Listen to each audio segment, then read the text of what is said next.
Hello fellow book nerds, I'm Sarah Elizabeth and today we have a book haul. I think I'm titling this video like Sarah judges books by their covers or judging by their covers book haul because apparently that's a thing that I do a lot. Like I did it today and I was like I should like look back at books that I've done that with recently and update. It was a lot of them.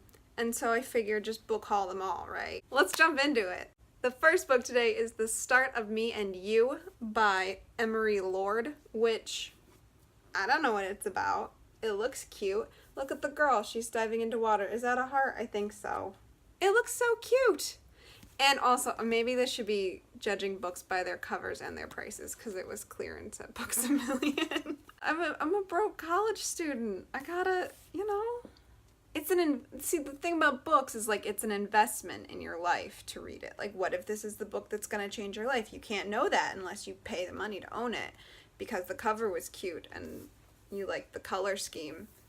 So basically, it says on the back that oh, I hate it when they do this, but this like big sentence. It says, "It's been 1 year since it happened.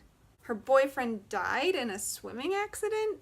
And ever since she's like been away from everybody and she finally decides to join the real world.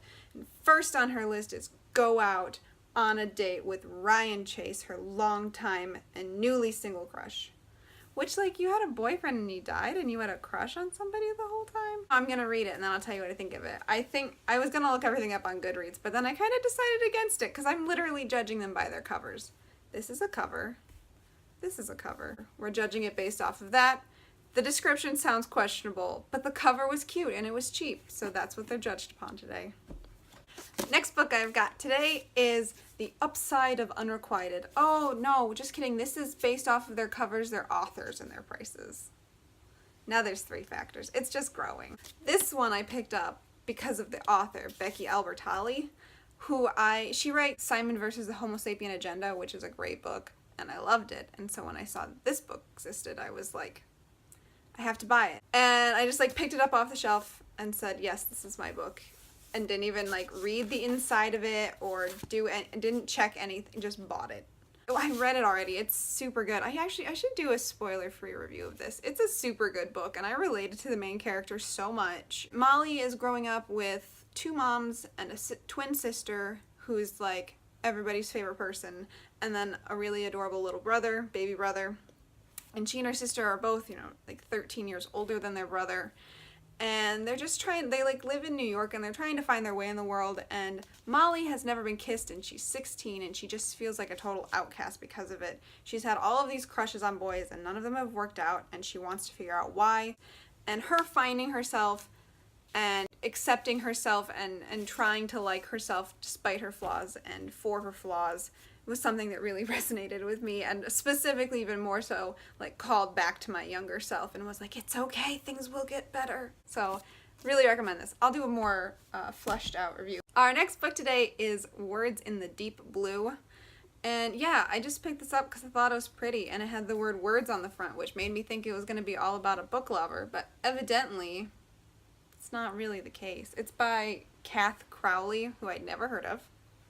And this one was full price, so really we were just judging it off of the cover. Rachel had a crush on this guy, Henry, and then she tucked a letter into his favorite book at a bookshop downtown, and then she moves away. And then while she's away with her mother and her brother dies. He drowns. What is up with everybody drowning? It's like a metaphor for your emotions getting too overwhelming or something. I don't know. She moves back and she moves in with her aunt, I believe. And now she, you know, reconnects with this boy, Henry. She's been away for a long time. He never contacted her. She doesn't know why. And then when she gets back, she finds out he had never read her letter. And that was part of the reason. And he was just as hurt by their, like, falling out as she was. And I should really get around to finishing this. And when I do, I'll make a more fleshed out opinion about it. But based off of the cover, because that's what we're judging, this is quality. I like that. Any book that's about books is a book you gotta read, right? And it's kind of pretty under here. It's not like gorgeous, but it's pretty. But yeah, I mostly just bought it because there were books on the cover. Our next book is Suicide Notes from Beautiful Girls by Lynn Weingart? I don't know. This one was purchased because of its price. $6. It was on clearance. And also because I like the cover, and I had seen this cover on some book photos on Tumblr because Bookler. They say that Delia, I don't know, burned herself to death in her stepfather's shed. They say it was suicide, but June doesn't believe it. They used to be best friends, and something about people's boyfriends, and she's dead, and June is certain she was murdered, and she owes it to her to find out the truth, which is far more complicated than she could ever have imagined. Sexy, dark, and atmospheric suicide notes from beautiful girls will keep you guessing until the very last page. Ooh, and look, it's like speckly under here, and it has, it's a very pretty book. It's very aesthetic, so that would be why I bought it. It's because it was pretty, I had seen it on Tumblr, and it was cheap. I don't know what it's about, but when I find out, I'll probably make a video about it. Our next book is The Gentleman's Guide to Vice and Virtue by Mackenzie Lee, which everybody for a while there was talking about this book. Maybe they still are. I think when I bought it, it had like 4 stars on Goodreads. It's so cute. It looks adorable. I like how it's old-timey, and then it's new-timey, and then it's doodly, and this is a pretty color, and the yellow, it's really hard to like get it to come up on camera. Very nice. And I was thinking it was going to be a modern book that somehow drew on this theme, but it's actually, it takes place in like the 1800s. Yeah, Henry Montague, giving me those Romeo and Juliet vibes, was born and bred to be a gentleman, but he was never quite one to be tamed. So this guy, Monty, is in love with his best friend, Percy, and his dad sends him off on this road trip via, like, ships throughout Europe in the 1800s, or maybe 1900s.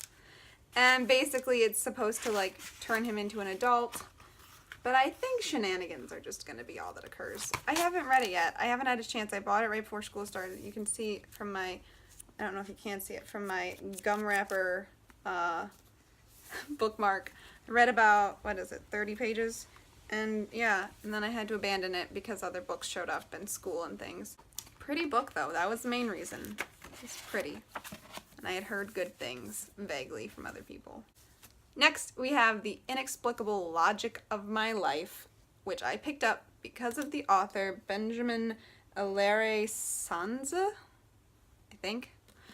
He wrote Dante and Aristotle Discover the Secrets of the Universe, which is one of my favorite books ever to, like, well, just, it's great. But also that I like to be like, this is the power of reading and literature, is like, because that book is about gay boys in the 1980s in Arizona, and here I am, a straight white, oh, and they're like, yeah, different race, ethnicity, and like, they're gay boys, and I'm a white girl, straight, in like, opposite side of the country, in a different time, and yet they made me cry because I related to them so much, and I felt their pain as human beings, not as like white or black or tan or whatever. It doesn't matter what you look like or what your life is like. We're all the same on the inside, and books help you realize that, and it was beautiful. And so whenever people talk to me about like reading and whatever, I'm always like, no, but this is the power of it. So that's why I had to pick up this book.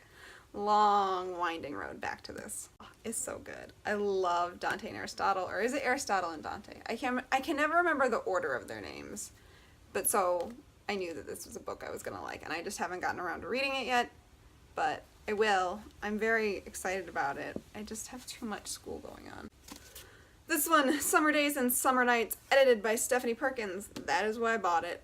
It's because I like Stephanie Perkins a lot. 12, I believe, authors writing love stories about summer flings and whatever, and then they're compiled together. And this one was a $5 book. It was on clearance because when it first came out, I was excited about it, but then I was like, do I really want to spend, $20 on this book? So then when I saw it on clearance, I was like, I will spend $5 on that book. I heard mixed reviews because, this is 12 different people, 12 different perspectives and stories, and so, of course, they're going to be hit and miss, so I'm just probably going to skim through for the ones I really like. This is her second, collections work that Stephanie Perkins has put out.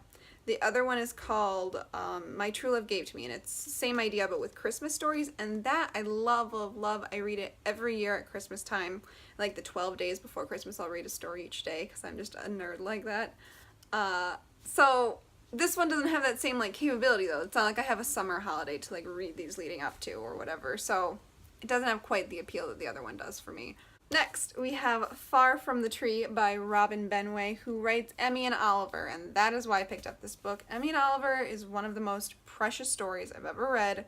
It's about a girl who loses her best friend because he gets kidnapped by his dad, and then they find him, and this is not, like, this isn't spoiling, this is the plot of the book, like, you know it from page 1. They find him, he comes back, adjusting, realizing things that he had been lied about, or lied to about, and reconnecting with his family, and like his mom is remarried with children, and like, you replaced me. It's a great book. I love it. So when I was at the bookstore today, I was like skimming the shelves and I was like, oh look, they have Emmy and Oliver here. And then I was like, and there's another one by Robin Benway. And so then I just grabbed it without reading anything about it or looking it up or even thinking.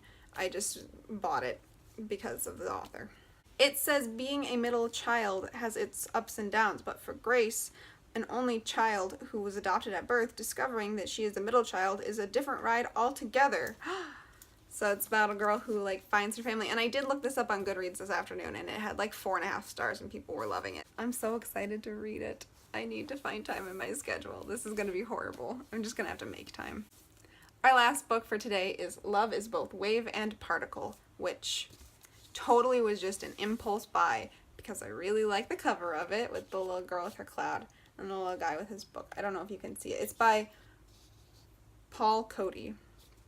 I saw it sitting on the shelf, and I thought to myself that it looked cute, and then I picked it up, and then I read the inside thing about how Levon Grady keeps to himself. His classmates at Clock School know him to be brilliant and handsome but unreachable. Samantha Vosh is new to Clock School. She spent the last year in mental health facilities where she was treated for crippling depression and after a suicide attempt.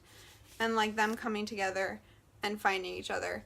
And it reminded me of the characters Gemma Simmons and Leopold Fitz from Marvel's Agents of S.H.I.E.L.D., which is a show that I'm obsessed with, and that couple I'm obsessed with, and it just made me think of them, and I just decided then and there that I needed it, and that it was so cute. Look how cute it is. It's adorable. And it has little, like, imprinted silhouettes of them here, and it's cute on the edge, and I like the little artsiness of it, and like these little artistic drawings of them on the back are cute. I'm so excited to read it, and it looked adorable. It just looked adorable. I judged it off of its cover, and I don't regret it. Maybe I will once I read it, but I don't yet. It's still really cute to me. That is all my books for today. Feel free to check out the links down below to my Tumblr and my Goodreads. Follow me anywhere. We can be friends! Yay, book nerds! I will see you guys again soon. Thanks for watching. Bye!